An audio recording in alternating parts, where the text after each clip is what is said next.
Fala galera do mundo das lutas, aqui quem fala é o Coutinho e você está na 15ª edição do podcast MMA Ganhador. Antes de começar a edição desta semana, eu lembro a vocês que você pode assinar o nosso podcast via iTunes, Podflix e Android. Só assim você vai receber os nossos programas assim que eles forem publicados.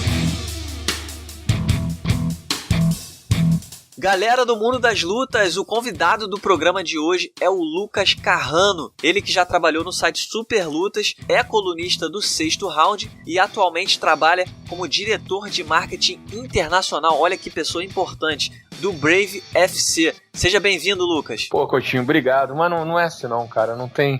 Eu não sou muito ligado em títulos e nomes e coisas do tipo.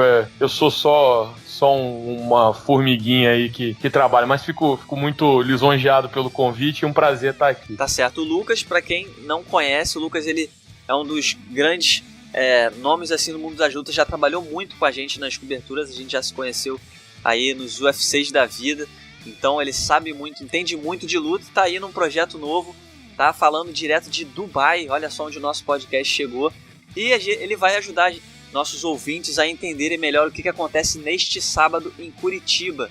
Porque nesse sábado acontece o Brave FC da edição número 8. Né? A gente vai ter aí uma disputa de cinturão dos meio pesados com o Cleidson de Abreu, né, que treina na Evolução Thai com o André Dida. Ele vai enfrentar o alemão invicto Timo Filch pelo cinturão até 93 quilos.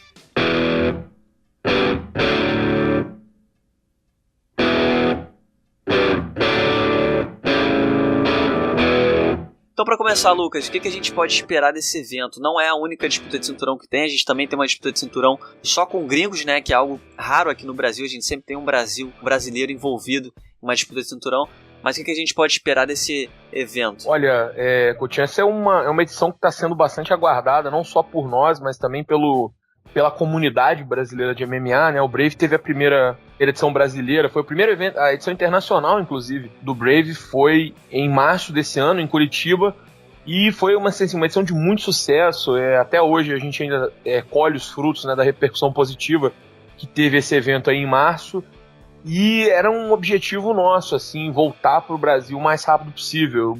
Sempre conversando com o meu chefe, né, que é o nosso presidente, o Mohamed Shard, ele sempre falava, cara, a gente tem que ir pro Brasil de novo, o mais rápido possível, e menos de 6 meses depois o Brave volta para fazer outro evento no Brasil, e dessa vez um evento ainda maior, né?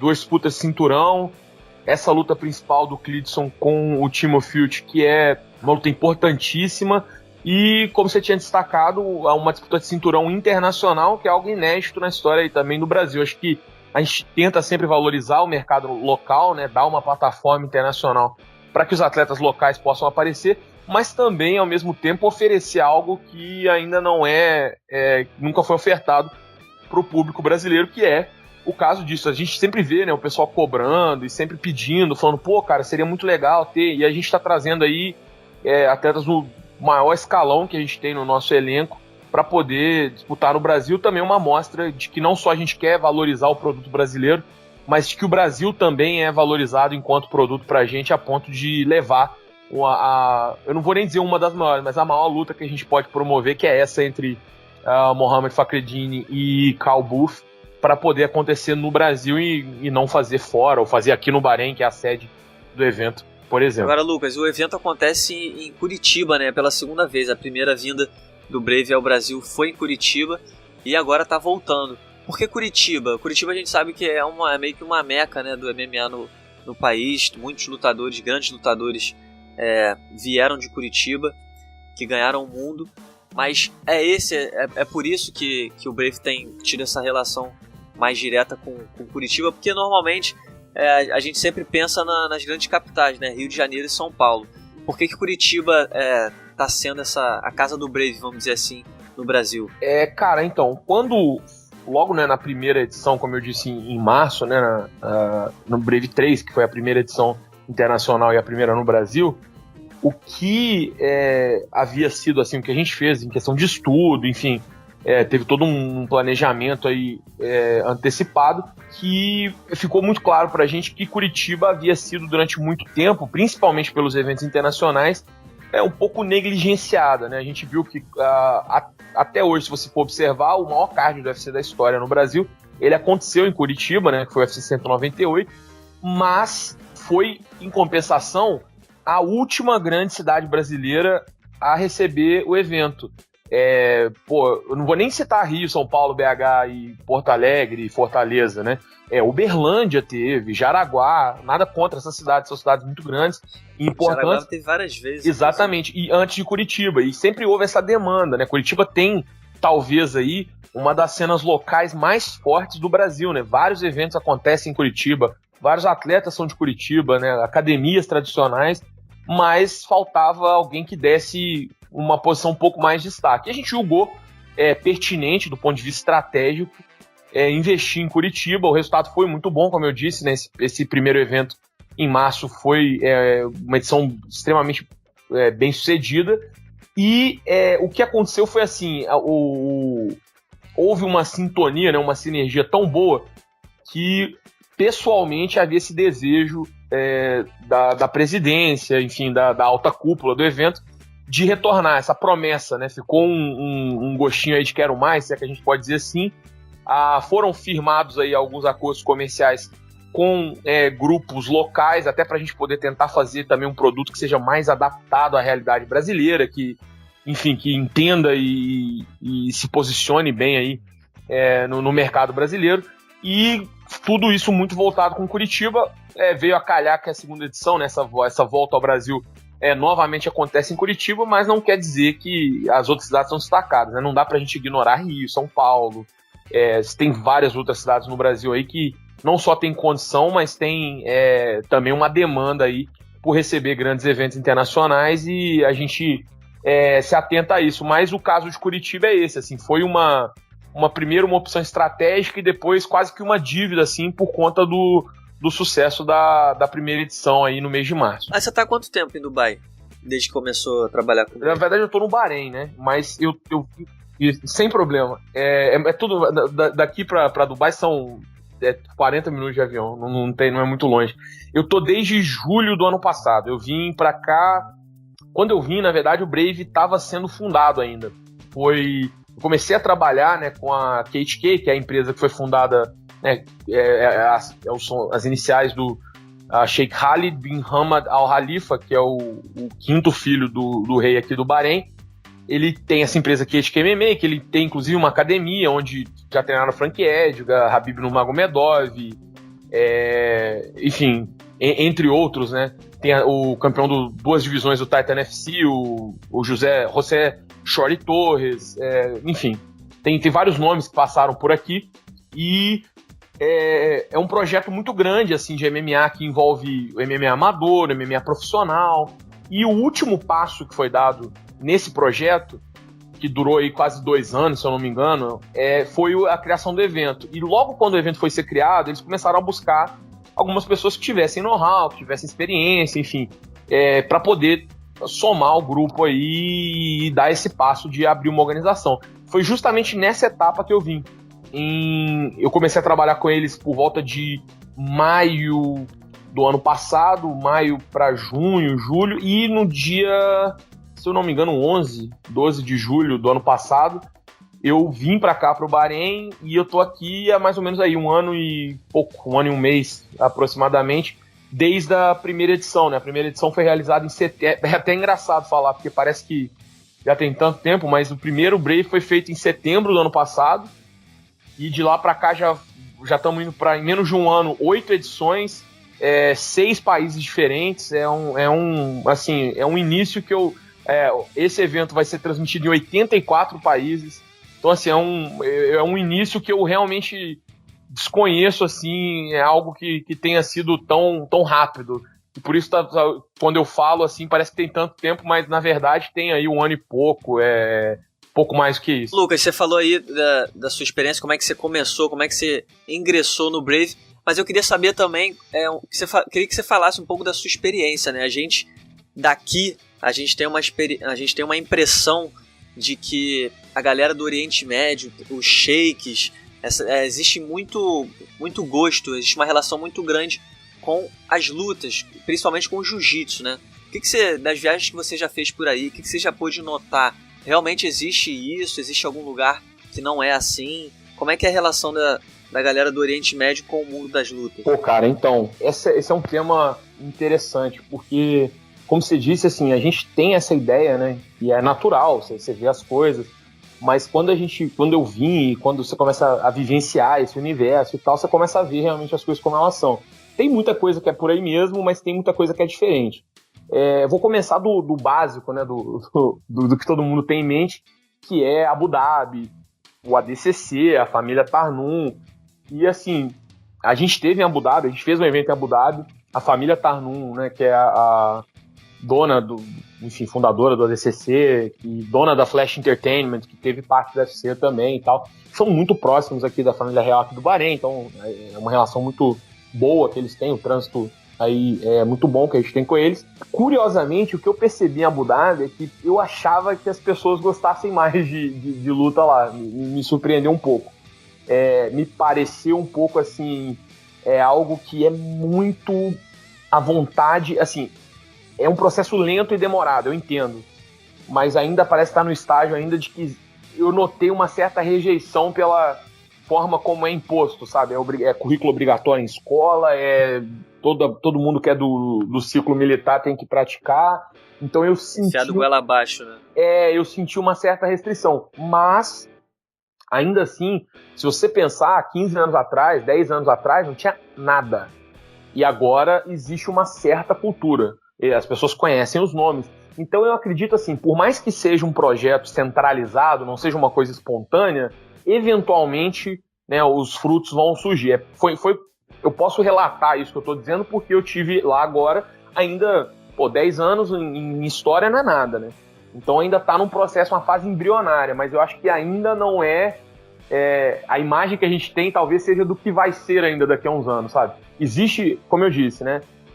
Já é muito grande, existe um investimento muito grande. Isso é importante também, porque se fosse em outro lugar, diante de uma certa indiferença do público, o investimento ia cair, mas eles realmente têm essa vontade de transformar, enfim, né? Os caras são apaixonados não só com jiu-jitsu, mas com submission grappling, né? Que é uma modalidade que eles, inclusive, aí reclamam a condição de fundadores e inventores aí.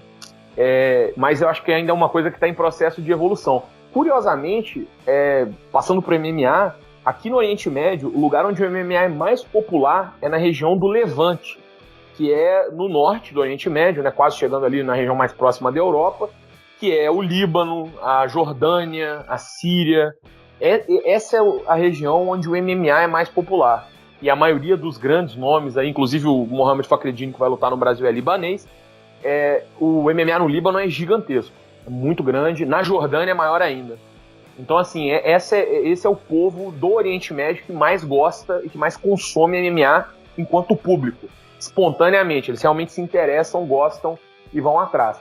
Aqui no Bahrein é um projeto também, não vou dizer que é no meu estilo de Abu Dhabi, porque tem uma demanda grande aqui. As pessoas gostam também, não tanto quanto o Levante, mas as pessoas gostam muito, mas é um projeto também que parte muito da vontade e do desejo e do interesse do Sheikh Khalid, que eu já mencionei, que é o fundador da KTK e patrono do Brave, que é um cara que é apaixonado com MMA, ele simplesmente assim, realmente ele segue, lê. Eu já tive conversas com ele assim, absurdas, de longas, sobre MMA, ele realmente entende, e ele luta. E acho que isso é o grande diferencial.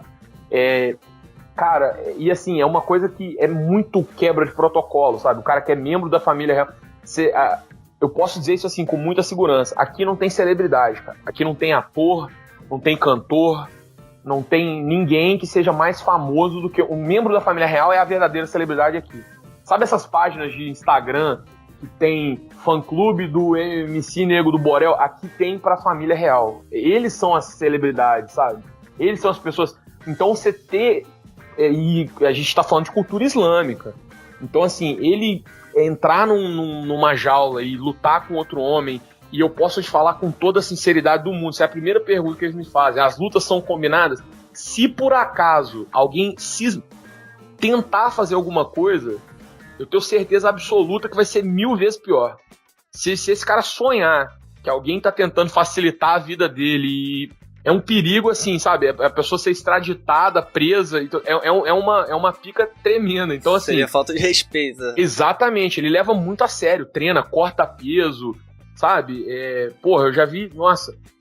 Então, tem isso também. Então, a paixão, como aqui tem essa cultura, né, como eu falei, família real e tal, essa vontade dele, principalmente aqui no caso do Brave, foi fundamental. É essa vontade não só de oferecer alguma coisa, como assim, e o grande pulo do gato que eu acho que aconteceu foi uma conversa que o presidente do Brave, né, o Shahid, já me contou que teve com o Sheik uma vez, que foi assim, eles conversando, cara, e o Sheik falou assim, pô, eu vejo esses atletas de MMA e, pô, são atletas fantásticos, caras, enfim, que fazem tudo, mas esses caras não têm o padrão de vida que um jogador de futebol, que um piloto de Fórmula 1, que aqui a Fórmula 1 também é muito grande, que um atleta de vôlei, enfim, tem. Qual que é o problema?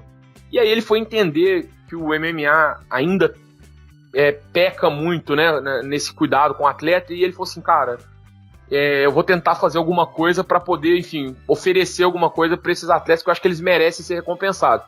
E começou com desenvolvimento amador, foi para academia, patrocínio de atleta profissional e agora tem um evento. Tudo isso para tentar fazer alguma coisa para o MMA, enfim, se envolver nesse mundo e oferecer alguma coisa para esses atletas que, assim, mais do que tudo, o que eu vejo, assim, né, da minha experiência, é que existe essa admiração pelo esforço que o atleta de MMA emprega, que de fato é algo assim, né, quase sem precedente. O cara tem que ter... As valências que você tem que contemplar são quase desumanas. Então isso... Existe essa vontade também, assim, dos caras de valorizar esse trabalho duro, e não só o trabalho duro, mas esse talento que muitas vezes acaba não sendo tão recompensado. Tem nada melhor do que sentir na pele, né? Quando você sente na pele, é claro que nem todo chefe tem condição de passar por isso, mas eu acho essencial, eu acho algo sensacional. Eu já tive a oportunidade de... Hoje em dia eu não treino mais, mas eu treinei boxe durante muitos anos da minha vida, e eu acho que para minha profissão ajudou muito. A gente pensa duas vezes na hora de criticar um lutador. Enfim, é algo de fato muito especial. E mais legal ainda, diante desse cenário que você detalhou muito bem, que a gente está falando de um sheik, né? É a celebridade, quase que um rei pro povo dele. Então é muito interessante mesmo ter essa visão. Mas agora, Lucas, queria que você falasse também.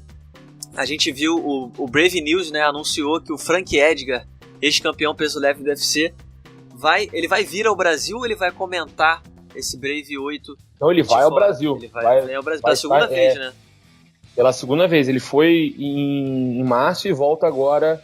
Ele chega no Brasil na sexta-feira. Legal, o Frank vai comentar esse Brave 8 em loco, né, aqui do Brasil. O que você sabe em relação a isso? Porque a gente sabe que existem vários grandes nomes do UFC que tem algum tipo de... Como é que eu posso dizer? Tem um contato, assim, uma relação com outros eventos. Nada assim muito grande, mas como se trata de um trabalho como comentarista, eu acho que não é um dos maiores problemas, né? Mas como é que foi esse contato com o Frank? Você já explicou que o Frank conheceu o dono do Brave, mas enfim, teve algum tipo de questão contratual em relação ao UFC? Foi tranquilo? Foi uma ideia do próprio dono do Brave? Como é que surgiu essa relação? Seguinte, o Frank, ele foi, acho que o primeiro atleta de elite, assim, a fazer parte da KHK, até acho que antes do Khabib. E ele, ou ao mesmo tempo, se eu não estou enganado, não, os dois vieram juntos.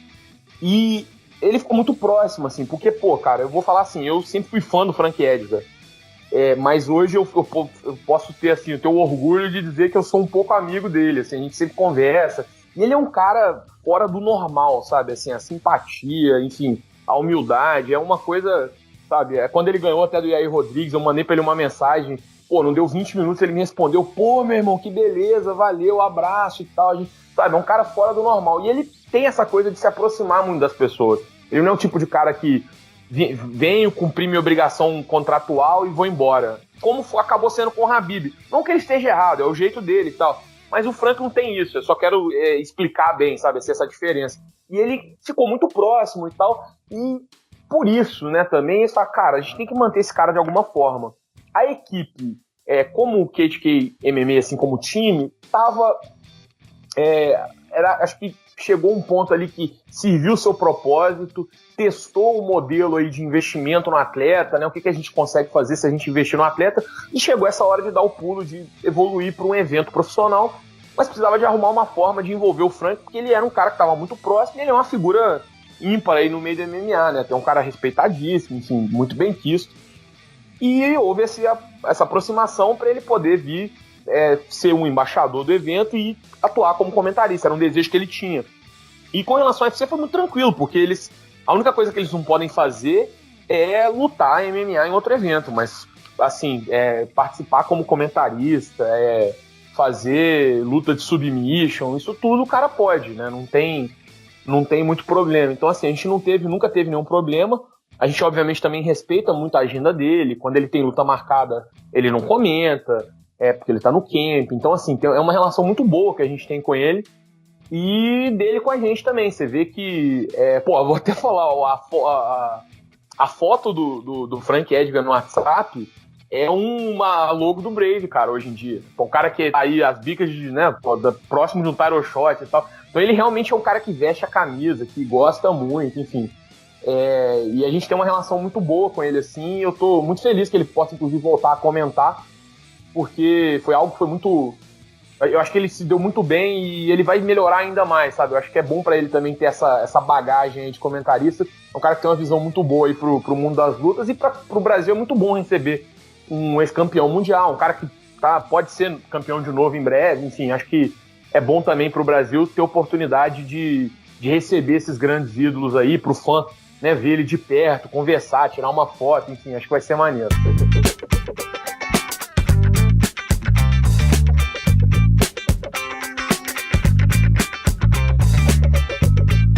Bom, Lucas, para finalizar, queria que você falasse um pouquinho agora o que a gente pode esperar, que a gente pode projetar em relação ao Brave no futuro, não só no Brasil, mas no mundo, né? Como você falou, já foram 8 eventos, 6 países, o que a gente pode esperar de projeto para o futuro? Em quanto tempo você acha que o Brave começa a solidificar, se consolidar como uma potência mundial? Cara, eu acho assim, o plano, desde que eu vim aqui, como eu falei, como os números e, né, a história recente mostra, é muita agressividade, sabe? A estratégia aqui de crescimento é a expansão agressiva e rápida.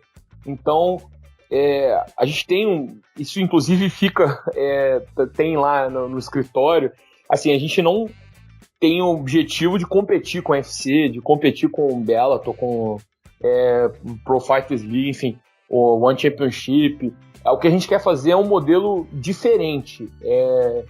Um dos motos, né, do lema do Brave é ser a verdadeira organização global. E acho que, pelo menos por hora, a gente tem conseguido executar bem esse plano.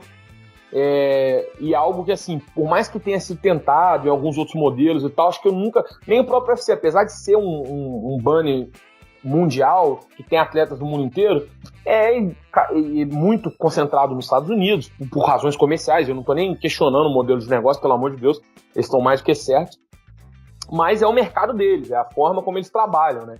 E a nossa é diferente. A gente quer justamente, não vou dizer democratizar assim, o MMA, que é um esporte que é extremamente democrático já, mas assim, a gente sabe que tem uma demanda grande por eventos internacionais e em mercados que não são tocados pelas grandes organizações, que acabam tendo que consumir sem atletas, sem evento acontecendo lá, e o pior, sem uma plataforma para os atletas desenvolverem. Então, assim, a gente não quer simplesmente ir fazer um evento e ir embora, ou simplesmente pegar os lutadores, trazer para cá, botar eles para lutar e depois devolver. No caso do Brasil, né, a gente fez o evento, tá voltando e vai voltar de novo. Se não tiver um evento ainda nesse ano, logo no início de 2018 já vai ter outro. Então, assim, para dar realmente sabe, a gente quer que os atletas saibam que tem um lugar ali que ele pode confiar, que vai ter evento para ele lutar. É um evento internacional com transmissão em, enfim, 84 países, com cobertura internacional de diversos veículos, enfim. É uma plataforma, que vai dar a ele o valor, o espaço e o respeito, enfim, condições que ele merece, independentemente de onde ele venha, e que vai oferecer também para o público em mercado. Olha, você vê os lugares que a gente já fez evento aqui. A gente fez evento no Cazaquistão, fez evento na Índia, a gente está fazendo 2 no Brasil. O UFC fez evento no Brasil, mas se você for olhar as outras organizações internacionais, cada vez mais evitando, por conta da questão econômica, que está num momento difícil e tal. Muito pelo contrário, agora que a gente tem que investir no Brasil.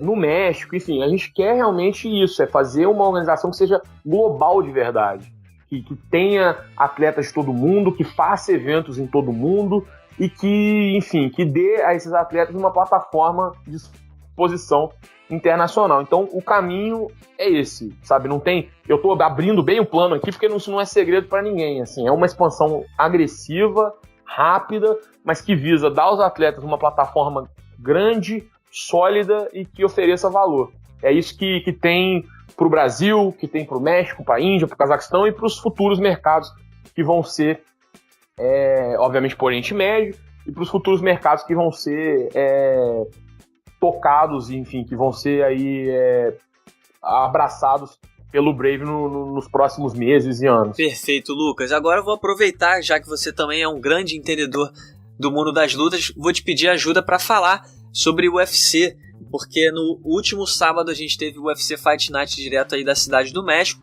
Não foi aquele evento que todo mundo prende as atenções, fica ligado, a gente não teve grandes astros se apresentando. Para você ter uma ideia, o maior astro do evento foi o Rashad Evans, que já tá nas últimas, assim espero, né? Eu não sei você, mas eu queria falar da luta... Pra lá do Cabo da Boa Esperança. Exatamente. Mas eu queria falar da luta principal. A gente teve na luta principal a vitória do Sérgio Pettis contra o Brandon Moreno. Não foi uma apresentação assim espetacular, mas ainda assim eu achei uma apresentação decente. E agora fica aquela questão, né? O Demetrious Johnson vai defender o cinturão contra o Ray Borg no dia 9 de setembro pelo UFC 215, mas a gente já começa a olhar para o Sérgio Pettis como um potencial desafiante ao título. Você acha que de fato ele pode ser aí o próximo da fila? Ou você acha que existe alguém, sobrou alguém que o Demetrious Johnson ainda não tenha vencido? Cara, é muito difícil a situação, né, do peso mosca. Eu conheço bastante gente que treina com o Breno Moreno, né? Ele é da Intrandin, Tijuana, e eu tenho bastante amigos lá. A gente tem atletas, inclusive, no evento que são de lá. E eu tava conversando com eles e, assim, o que eu ouvi, são pessoas que eu confio, inclusive, na opinião, e o que eu ouvi deles era que o Breno Moreno tava voando. Ele tá, assim, tava na melhor fase da carreira. Ele realmente tá na melhor fase da carreira, se você for olhar. Moleque novo. Mas, assim, que tava nos treinos, tava, sabe, matando e tal. E o Pettis, como você disse, não foi brilhante, mas também não correu tanto risco. Não foi ameaçado tanto assim. Então, achei uma atuação sólida. Não é, talvez, o adversário que vá credenciá-lo aí para um title shot, mas a situação no peso mosca anda tão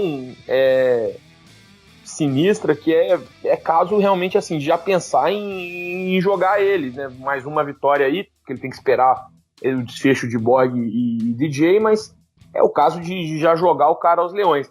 Sincero e honestamente, quem quer que seja hoje, assim, que for para vencer o Demetrious Johnson, seria muito mais por um declínio natural, seja por acomodação, problema físico, qualquer coisa do próprio Johnson, do que necessariamente por mérito dos rivais. Assim, ele realmente é um nível extremamente diferente de todos os outros adversários que ele tem, e eu não vejo assim absolutamente ninguém dentro, fora do UFC, em qualquer lugar, que hoje possa fazer frente ao Demetrious Johnson. O Pérez, é lógico, tem tempo, é um moleque novo, pode, enfim, crescer, às vezes fazer um gameplay muito bem estruturado, mas o DJ é outro animal, é difícil imaginar ele, o Ray Borg, ou, enfim, que aí você pode citar nome aí até amanhã, difícil, pelo menos com antecedência, falar que algum deles aí vai bater o Mighty Mouse. O Demetrious é uma coisa tão assustadora o que ele faz na categoria,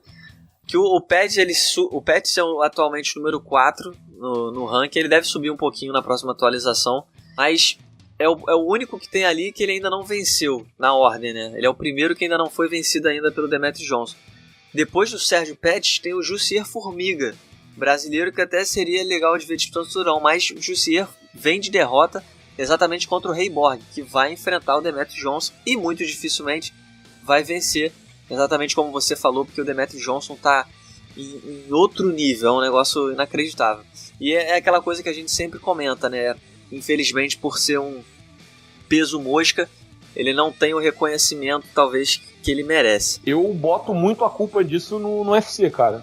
Eu tava falando isso com o pessoal, inclusive, do sexto round esses dias, é o seguinte... Você acha que o UFC não promove tanto quanto ele merece? Sim.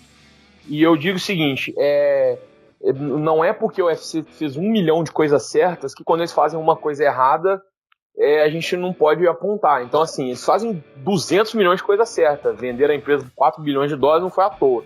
Mas, às vezes, eles pisam na bola. E o Demetrious Johnson é um desses casos. Se você investe...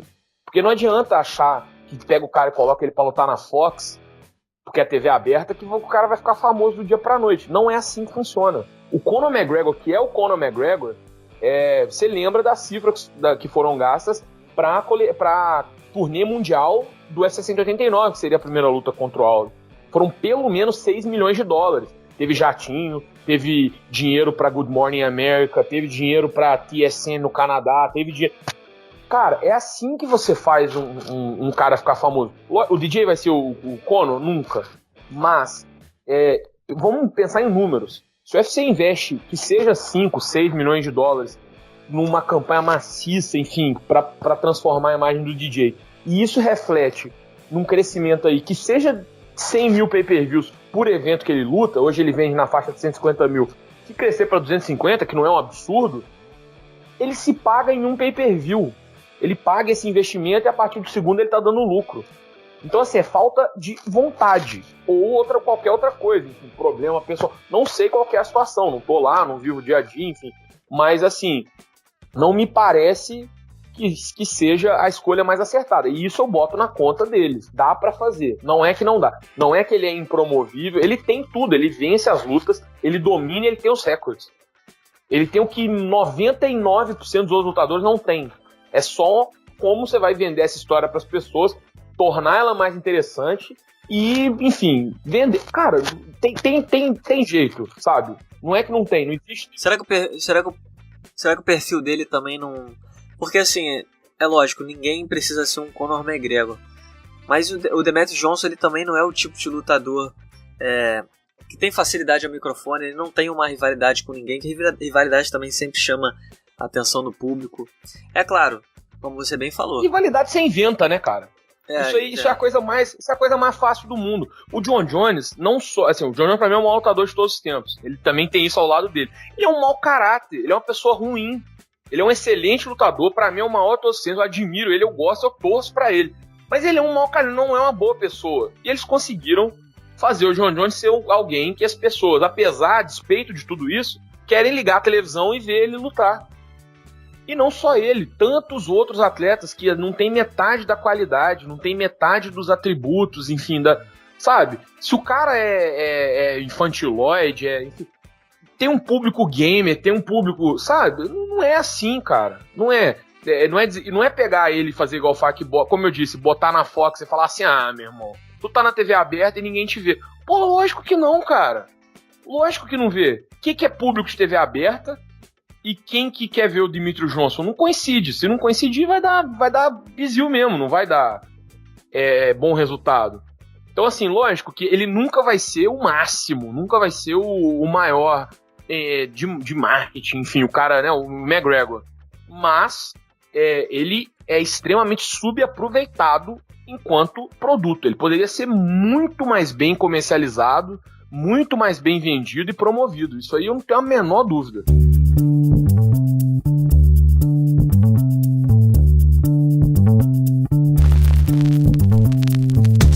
Bom, Lucas, pra gente encerrar o nosso papo, queria saber de você também. A gente tem agora o mês de agosto quase que inteiro sem o evento do UFC. A gente teve o evento aí, o UFC Fight Night, que aconteceu na Cidade do México, abrindo o mês de agosto, mas agora a gente vai ficar aí o mês inteiro sem evento nenhum. O próximo evento do UFC acontece só no dia 2 de setembro, na Holanda, e depois a gente tem o UFC 215. Porque nesse período, nessa parte entre meio e fim de agosto, a gente vai ter a super luta entre Conor McGregor e Floyd Mayweather. Antes de falar rapidinho sobre o Conor McGregor, eu queria saber sua opinião do standpoint, né, de diretor de marketing internacional. Você compreende essa ausência de eventos do UFC nesse período? Porque, para quem não sabe, o UFC ele não faz 100% parte da organização, mas ele é uma organização que está prestando aí, vamos dizer, uma consultoria. Então ela vai dedicar esforços e trabalho a toda a divulgação, toda a promoção dessa super luta junto com a Showtime. Você consegue entender, você acha que é uma ação acertada do UFC dedicar isso tudo, dedicar a paralisação, vamos dizer assim, na agenda para voltar as atenções a essa super luta do Conor com o Floyd Mayweather? Cara, eu acho que sim, viu? Não tem acho que muito... Primeiro que é uma luta que, apesar do UFC estar só copromovendo e não necessariamente assim tão ativamente, com uma porcentagem bem menor, vai render muito. Então justifica o investimento. E mais do que isso, geralmente o mês de agosto é um mês mais parado pro UFC. Se você for lembrar aquela briga do Daniel Cormier com o John Jones na coletiva, né, ela aconteceu justamente no mês de agosto, que estava sem evento, porque o Dana White estava embora naquele dia. Quem estava, o Dave Scholler, estava por conta disso. Então, assim, eles sempre dão essa parada, porque eles não podem parar em julho, que é a férias de verão, porque é justamente aí que eles vão pegar as pessoas para assistir. Então, julho geralmente tem 2 pay-per-views, e, enfim, né, a Fight Week, International Fight Week e tal. Mas em agosto eles dão uma diminuída no ritmo até para dar uma folga. Então, o que eles cancelaram mesmo foi o 215, né, que eles passaram para... trocaram a numeração toda e passaram o 215 para setembro. Mas assim, eu entendo e concordo, acho que foi a decisão mais acertada. Não justifica eles fazerem concorrência com esse evento, primeiro porque eles não têm nada a ganhar, segundo porque eles também têm que fazer alguma coisa aí do lado deles para poder ajudar a promover essa luta, que vai render bastante pro UFC em termos de imagem, em termos de grana mesmo. É tão inacreditável que às vezes não, eu tenho essa certeza de que o Conor ele se tornou um cara maior do que o UFC. Quando eu digo maior, é lógico, maior no sentido de importância. Talvez se tivesse um evento do UFC junto com a luta do Conor McGregor, ninguém vai querer saber de UFC, seja a luta que for. O Conor ele conseguiu uma relevância no mundo das lutas inacreditável. Não à toa ele conseguiu chamar a atenção do maior ícone da nossa era do boxe e vai fazer essa super luta. Agora eu queria saber a sua impressão sobre o camp do Conor McGregor. O Conor McGregor, para quem não sabe e está ouvindo a gente, ele está investindo pesado, ele vai ganhar sim muito dinheiro nessa super luta com Floyd Mayweather, mas ele também está gastando bastante dinheiro, ele está fazendo um camp especial que começou em Dublin, mas atualmente já está lá em Las Vegas, onde a luta acontece. A equipe dele tem com certeza para lá de 20, 30 pessoas, entre treinadores, nutricionista, cinegrafista, fotógrafo. Tem bastante gente com ele treinando diariamente lá na Performance Institute, né, que é o centro de treinamento que o UFC inaugurou há pouco tempo. Ele está podendo usar isso. Mas o camp está quente, além de ter um lendário árbitro do boxe, que é o Joey Cortez, que está ajudando o Conor a se ambientar com as regras, a se aclimatar com o ritmo de luta ali, como se fosse uma luta real no treinamento. O Conor já teve aí uma historinha nova com o Paulie Malignaggi, que é um ex-campeão mundial de boxe em 2 categorias diferentes. Foi convocado em dezembro do ano passado. Esse cara falou mal do Conor quando a luta não estava nem confirmada. O Paulie ele criticou e falou que o Conor não tinha chance nenhuma, teria o traseiro chutado. A decisão do Conor então foi convocar esse cara. Bom, vamos ver se eu consigo mudar a cabeça dele. Trouxe o cara para o camp dele. Eles fizeram algumas sessões de sparring, mas aí algumas fotos começaram a circular na internet. Tem uma foto, inclusive, que é a foto mais famosa, que é uma foto do Conor de pé e o Malignaggi no chão, sugerindo que ele teria sofrido um knockdown, né? O Malignaggi já se pronunciou publicamente dizendo que, na verdade, foi um empurrão do Conor e que saiu do camp porque ele estava sendo feito de trouxa.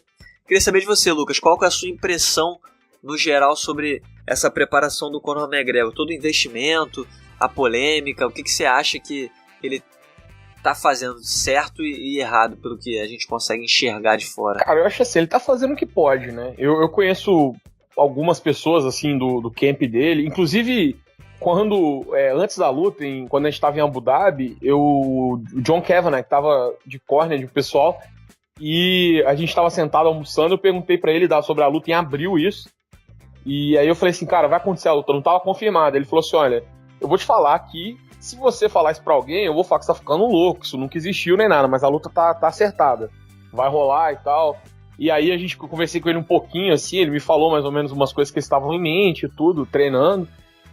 Tem um pessoal que faz sparring com ele, até teve um que deu uma entrevista pro Lance, o Franz Milambo, que é nosso atleta que treina com ele.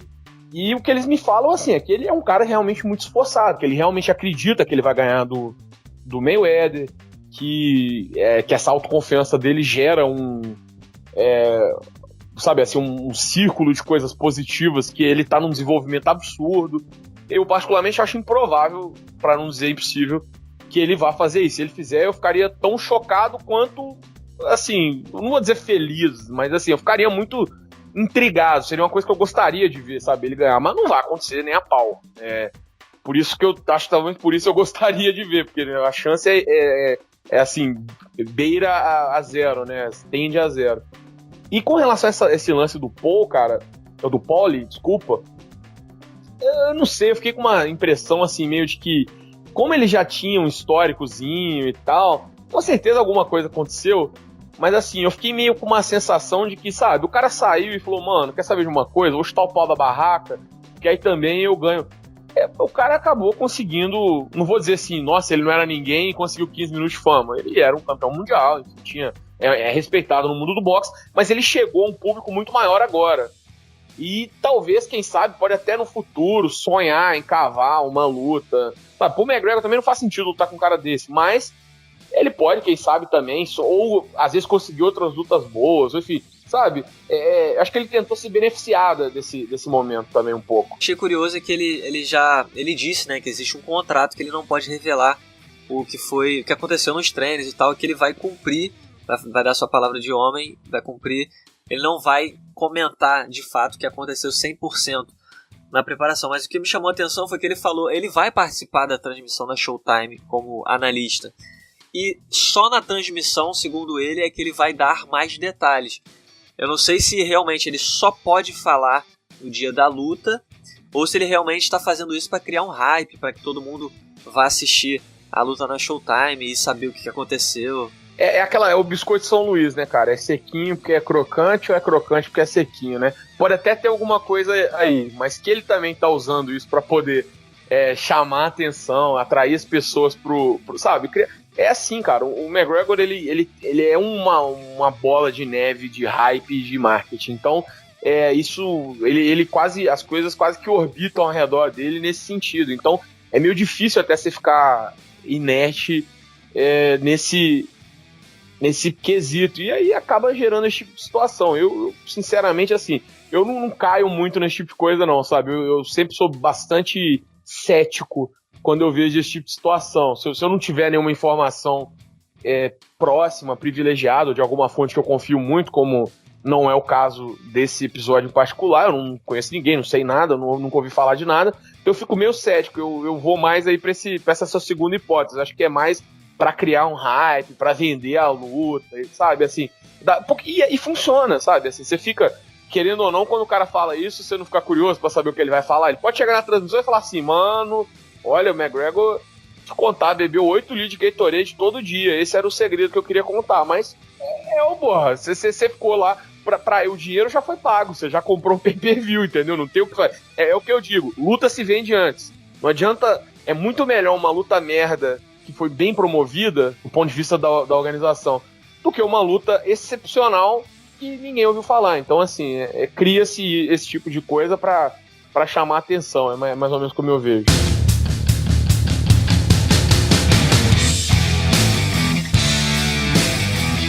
Lucas, muitíssimo obrigado, queria agradecer a sua participação, obrigado por ter dedicado tempo a nos ajudar aí a falar sobre o mundo das lutas e explicar pra gente um pouco mais do Brave FC, que é um evento novo que tem tudo aí pra dar certo, tá cada vez crescendo mais, a gente já nota isso na exposição na mídia, na chegada no Brasil, e parabéns pelo seu trabalho, cara, seja sempre bem-vindo ao nosso podcast. Pô, que isso, cara, eu que agradeço imensamente o convite, né, de ouvinte a convidado, é sempre um prazer e, enfim, então sempre à disposição, sempre que quiser ou precisar, seja para falar do Brave, seja para falar de outros assuntos, eu sempre tô por aí, vai ser um prazer, né, falar de luta não é trabalho, É sempre uma diversão, então um abração. Bom, então tá aí, tivemos a participação de Lucas Carrano, diretor internacional de marketing do Brave UFC. Ele falou sobre o evento que acontece neste sábado em Curitiba e também nos ajudou a falar sobre alguns assuntos do mundo das lutas.